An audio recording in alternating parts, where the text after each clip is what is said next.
Mass Violence Podcast, the official podcast of the National Mass Violence Victimization Resource Center. I'm Dan Smith, Director of Resources and Technology for the NMVVRC. And on today's show, we're going to be talking about being a victim advocate, and particularly a victim advocate for people who have survived mass violence events. We're incredibly fortunate to have Clarissa Whaley with us to talk about these issues today.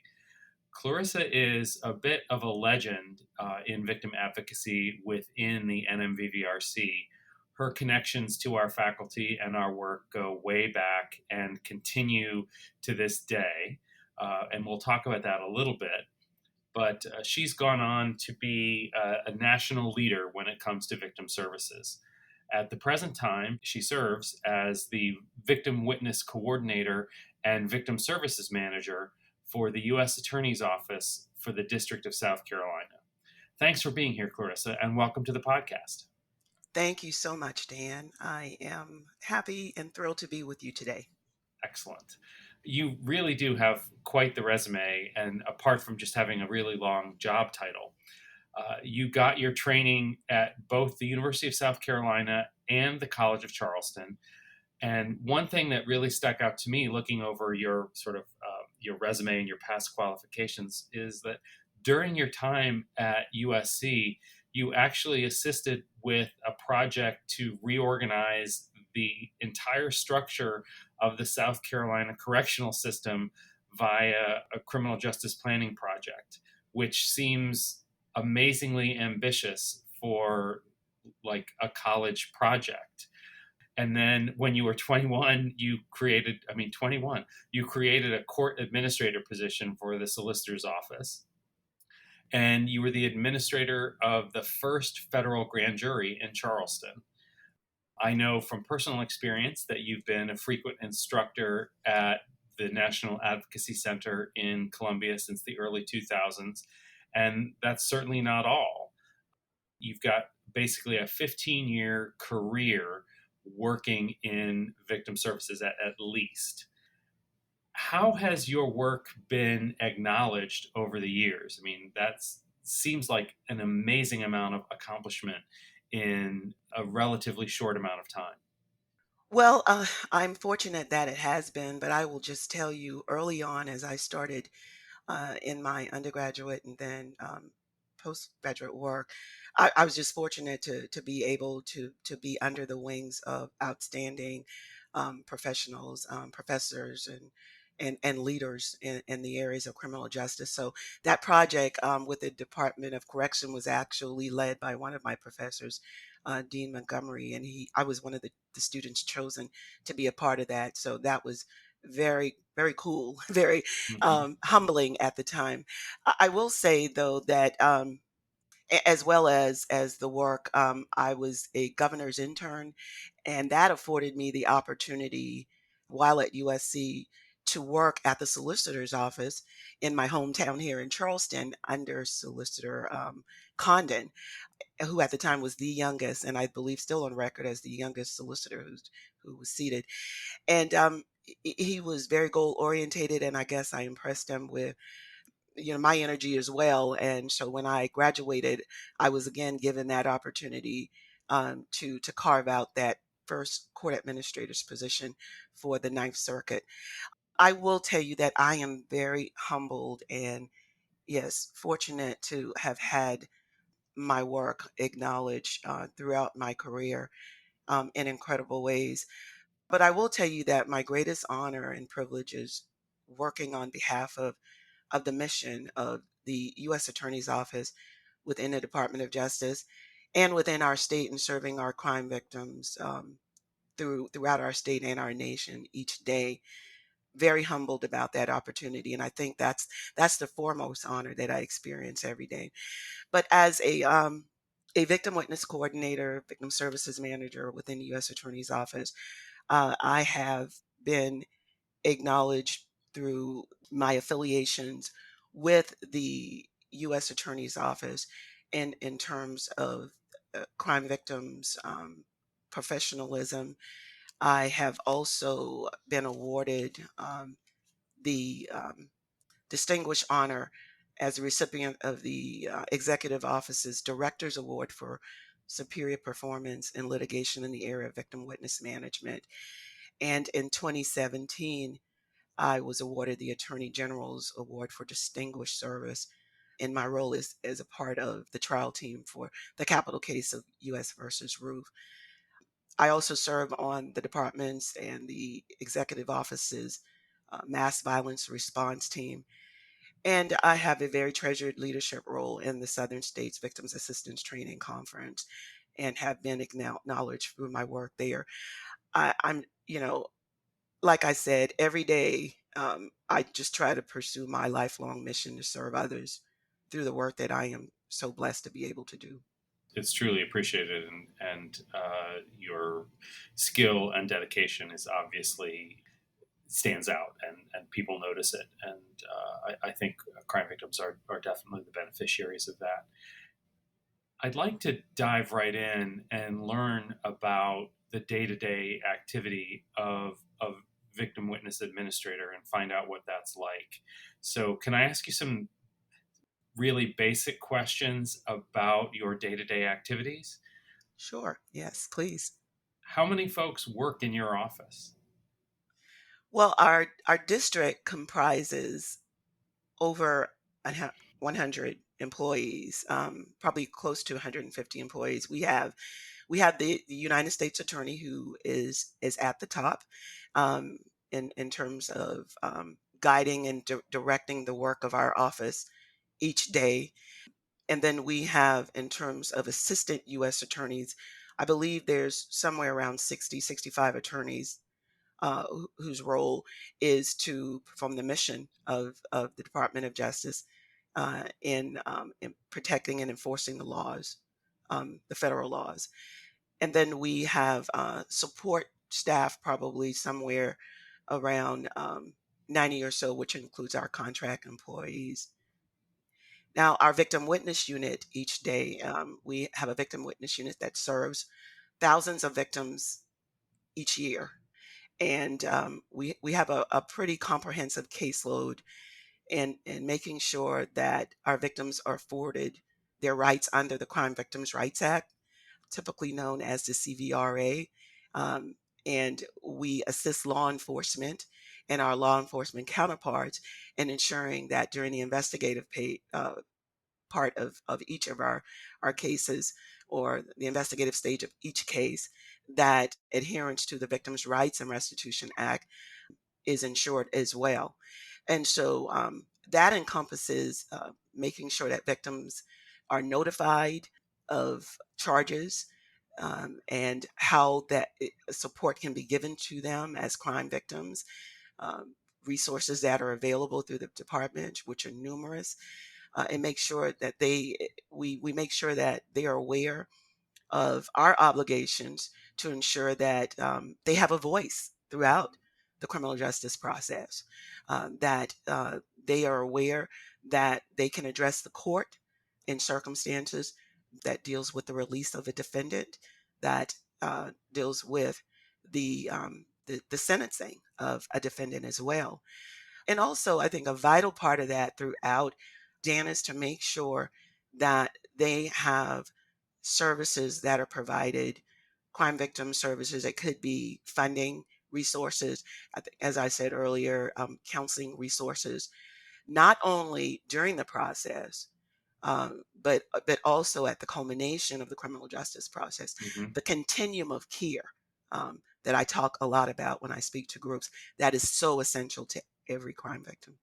I think that that's such an important function to serve because, I mean, you certainly know this better than I do, but it's definitely my impression that the vast majority of folks out there who have been affected by crime would be considered crime victims have absolutely no idea that their status as a crime victim affords them certain kinds of rights and opportunities to access resources, to access different types of reimbursement, and so forth.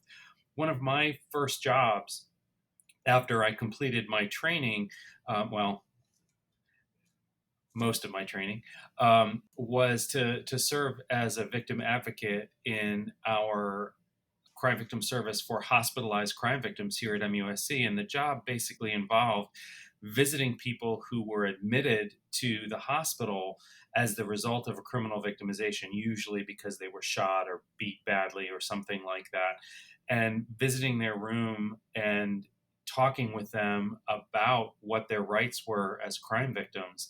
And I would say, I mean, this is a long time ago now, but my recollection is that over 95% of them, if not 100% of them, had absolutely no idea that there was a government administration set up that could help them. And they were very appreciative to learn that under certain circumstances, their medical bills might be paid, or that they could be possibly reimbursed for time lost from work related to criminal victimization. And of course, that doesn't even mention some of the things that you started with, which is the right to be notified about trial dates and charges and things like that. Is is that a challenge for folks in your office to try and educate people about what their rights as crime victims are? Well, I will tell you that it shouldn't be a challenge. And that's what we work hard every day to make sure it's not. Dan, it's a responsibility that we hold dearly. And it really is an expectation of everyone that interacts with victims in our office, whether it would be, someone who greets them at the front door, that they have some working knowledge of rights and the attention that is afforded all victims of crimes. I will tell you that we work hard also in awareness and training to make sure that we never forget the critical roles of victims in our system and the rights that have been afforded to them in legislation. When I was with the solicitor's office, I was there in after the Victims of Crimes Act was instituted. I came in right after that, and and I knew how important that was in terms of that legislation for our nation's victims. And so even then there was that need to make sure that education was done, awareness was done, but not only that, it was carried out. And I will tell you even now the scenario that you just offered in terms of working professionally and coming across victims in your professional life is one that why developing partnerships on every level of services is important, Hmm. because what happens through the work that I'm fortunate to do as well in building alliances, coalitions, and working with initiatives is it really at the table it begins with working groups that are comprised of professionals that comes from all areas, multidisciplinary areas. So we're looking at healthcare providers, we're looking at social work, we're looking at mental health organizations. They are a part of that critical role in providing awareness and education of what the particular rights are for crime victims and to make sure those rights are afforded to them in every area of our society. I think that's so important, Clarissa. That's such a good point about partnerships and um, collaboration and cooperation amongst the folks who, in all walks of service, who come across crime victims, and that was certainly my experience. You mentioned you started shortly after the Victims of Crime Act was put into place, and I'm wondering if you could share any observations from your perspective about how the criminal justice system has changed as a result of the Victims of Crime Act. You know, how did it look when you first started your career, and how is it different today from, in terms of the victim experience of dealing with the criminal justice system? Well, and again, that was, in the state system and and as it evolved and my work has expanded to the federal system, uh, there has been critical evolution in how, you know, how we are able to serve crime victims. Of course, the beginning of it was mostly educating and understanding what the laws prescribed and what it afforded, and how to actually construct divisions and services that served. And so now more we are involved in enhancing the services every day through adding professional partnerships in increasing education for victim service providers and paraprofessionals. We have there we've got the Office of Victims of Crimes does a wonderful job in reaching out to our nation's professionals and providing, vital resources, and we've got within each state organizations such as South Carolina Victims Assistance Network, who does the annual training during Victims of Crime Week. So there's that evolution and focus on building collaborative work together in partnerships, educating. And I also tell you that one key enhancement has been beyond just educating and offering training is credentialing of professionals who are working with crime victims. Prior to that, we had, of course, our clinical support, psychologists, psychiatrists, social workers, and then, with the evolution, I should say, of victim advocacy, we've learned that it is important for advocates who are just incredibly gifted in what they do to also not only be trained but to be credentialed in their work. And I will tell you that South Carolina does an outstanding job with their credentialing of victim service providers, and for advocates. I will also tell you that the evolution, Dan, also includes an understanding of what it means to have effective peer support for professionals who understand and are more educated into what vicarious trauma informed, support looks like, peer support, secondary trauma. And that helps with the resiliency of, my colleagues, my professionals, to go out and to serve crime victims, but not also experience the burnout as well. Right. Right. It sounds like you're describing that a scenario in which the Victims of Crime Act really was a huge catalyst in terms of professionalizing the entire discipline of victim service, making sure people are trained, making sure that there's support and credentialing available to really try and boost the experience and improve the experience of crime victims in the justice system. And that makes it seem like the Victims of Crime Act was really kind of a sentinel event in the evolution of the field. Yes, yes, definitely so. Shifting gears slightly here, Clarissa, obviously at the NMVVRC, we're really focused on mass violence incidents. And I know that you have some experience with mass violence as well. What was the first mass violence case that you can remember being involved with? Oh, well, it wasn't that long. The first case where I was obviously integrally involved in was the roof case, the Emmanuel AME Hmm. massacre, which occurred in 2015. My training in mass violence preparedness and responses to victims actually began, I think, somewhere around 2008 or somewhere around that way. And I attended a couple of mass violence training, in-depth trainings, but never thought, it's one of those things where oh, this is so horrific. And you see the visuals and you hear from those who have worked on them, and you think, oh my goodness, I don't ever want to experience that.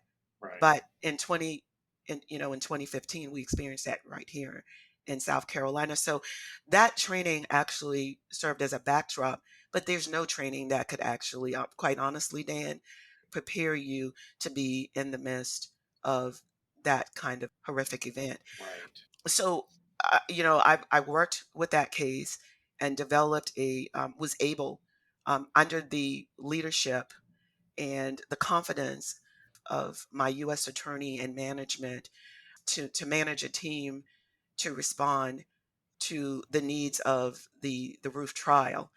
And again, I can't say enough about partnerships, because a lot of those who worked with that team that I was able to develop actually had begun from, the initial event. And so it was just carving out the essentials. But and I think what happened during that particular event. I think that we were able to serve the multifaceted needs of so many victims and survivors in our community. And I am just so incredibly blessed to have been a part of that, and to lead, and the efforts that were given to me to do so. I think in many ways, from what I understand, the management of that trial has basically become sort of a benchmark for other mass violence trials when they occur to follow. It was just so incredibly well managed, and I know that was one of the recognitions that you mentioned earlier, that was just extraordinarily well deserved. Do you think, from a victim advocacy perspective, that there are big differences between dealing with victims of a mass violence event versus a victim of either other types of violence or other types of crime? Like, what sets a mass violence event apart from regular old crime from the perspective of a victim advocate? Well, let me just say this too. If I could just go back a moment Oh, to, sure. I was actually called to assist my colleagues in Pittsburgh during the synagogue murders as well, and have been called upon as a resource, for other areas who have experienced since, the Emmanuel case, as well, and just sharing resources and best practices as well. So I've been very fortunate to be able to assist in that way. But to answer your question in regards to the differences of violent crimes, victimization, and other offenses versus mass violence, Hmm. quite honestly, Dan, I think that there's really, all victims and survivors are hurting. That's one. It's the key. Hmm. And many are grieving because of their losses. I think the distinction is that the level of what what that may incur. I think that when we look at victims of mass violence, there's that challenge of just navigating the intensity of the mass violence incident. And that could be wherein maybe survivors have experienced multiple losses in their families, in their connectional. And we see that throughout mass violence cases. We see it in Sandy Hook, where you've got a school and there's connectionals all over. You see it, in Squirrel Hill at the synagogue murders, where you got a grieving Jewish community. We Hmm. we saw it at Mother Emanuel, where you've got a church family that's devastated. So Hmm. I think that the volume is intensified. I also believe that the complexities of how to navigate the media, Hmm. as well as the court system, it also is more enhanced when you're looking at victims of mass violence incidents compared to other cases. But the need is still there. Victims need to be allowed to have their voices heard, for them to say what they need, and not for the providers to tell them what they need. And I think that, I often talk about that I've learned throughout my experiences, that the first mistake that we can ever make, is to carve out a plan for victims without asking them what they need first. And so I think that that's definitely one that's critical on a mass violence case. I think that's one of the challenges, and that's why it's so important to have a cohesive victim assistance group or team to do that, to identify those needs and to be proactive in making sure that those needs are served. I think that there's also the differences in mass violence cases. It's usually longer for the cases to come to final culmination, and so you've got that waiting period, and the key to that is to make sure that, again, you've got services that are able to support them throughout, clinical support, resiliency support, that they're connected among their own communities, and that kind of, just the mentioning communities. I think it's very important that we understand in any mass violence cases where you've got multifaceted, victims from, maybe it may be one community, but within that community, there are particular differences among the victims. Cultural competency um, issues may be their religious competency issues, identity. So it's important that you evaluate the community of victims, and within that community, the individual victims that are needing to be served. I think that's such an interesting answer to sort of think about. Of course, a starting point of all victims deserve compassion and empathy and service, but then to also be cognizant that in a mass violence event, there's different levels of impact. As you were saying, connectionals, whether it's at a synagogue or a church or a school, but when there are a large number of victims, how the needs sort of ripple through the larger community or communities even that are affected by that event that really make mass violence, I mean, not really different in essence, but difference in different in scope and magnitude from. I mean, I thought that was just such an insightful answer. One of the things, and this is sort of a buzzword within my field of psychology in particular, and I know it's starting to spread into victim advocacy work as well, is the phrase trauma informed. How do victim advocates learn to be trauma informed, and how does that play out in terms of how a victim advocate approaches the victims that they work with? So maybe a concrete example would be better. How differently would a victim advocate who was trauma informed behave compared to an advocate who was not trauma informed? Well, I think, when I mentioned a key component of serving victims, all victims, is to be aware of their needs. And I think that the key for me in terms of the importance of being trauma informed is you understand better what trauma responses look like and how they appear in victims. And so, therefore, you don't make assumptions and you don't compare one victim's response to another, because everyone navigates their trauma experiences differently. And so, when you are trauma informed through education and training, then you can better respond to the various ways in which trauma is manifested in individual victims that you served.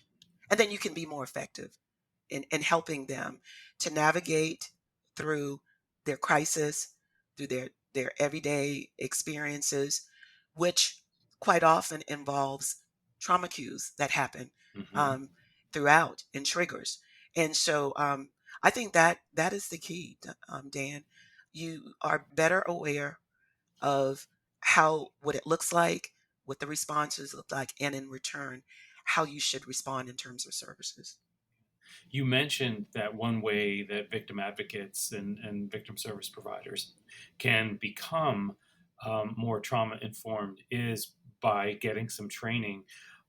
Are you aware of any useful resources that can help service providers become more trauma informed?